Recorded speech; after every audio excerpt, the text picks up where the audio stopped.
Okay, so I'm going to be refuting my opponent's case. First of all, my opponents talked about how unions have helped us get to where we are today in terms of labor standards. He talked about how in 1962 a farmers union formed which helped wages for farmers increased, and how past unions have brought us to where we are today.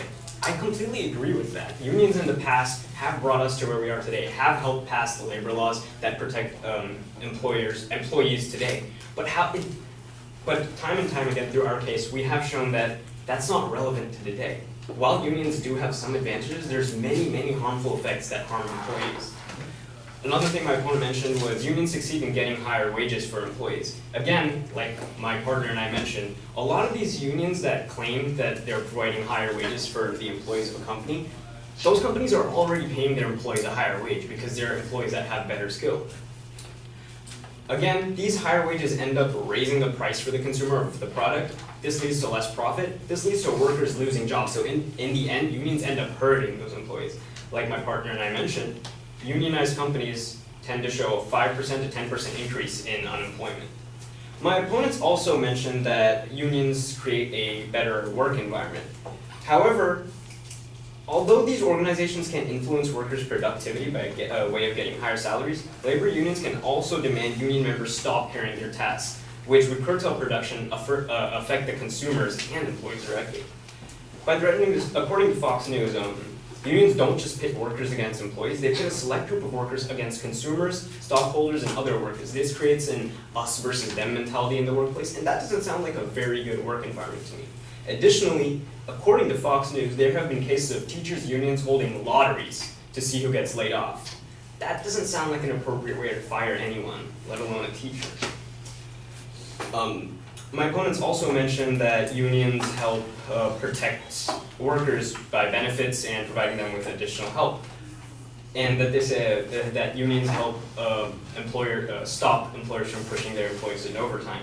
However, there are already labor laws protecting this, and again, while unions in the past helped bring those labor laws around, those labor laws are in place and employers know them, so they're not very necessary.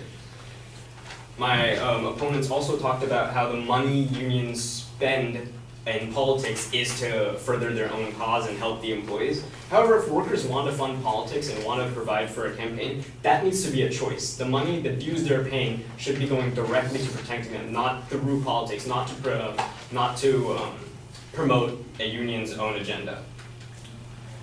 My opponent also said that unions made it so that employees cannot be fired for discrimination. However, the Equal Employment Opportunity Commission already protects employees from being fired for discrimination. It protects employees from being fired for reasons that are really explicitly stated by the company. Unions aren't all good. While they have some benefits, they also have many harmful effects, such as raising prices, leading to job losses, and others that we've mentioned.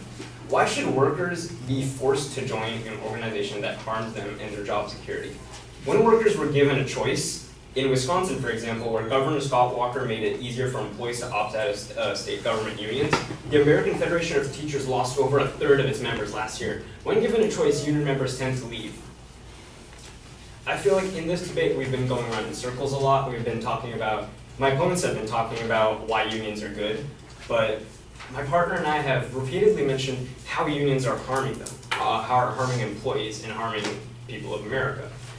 So for these reasons, workers should be exempt from having to join a union that can hurt them or benefit them. Because while unions can help them, essentially in the end, it needs to be a choice. Because this debate is about whether or not workers should be exempt from unions or not. And for these reasons, I hope you agree with the side.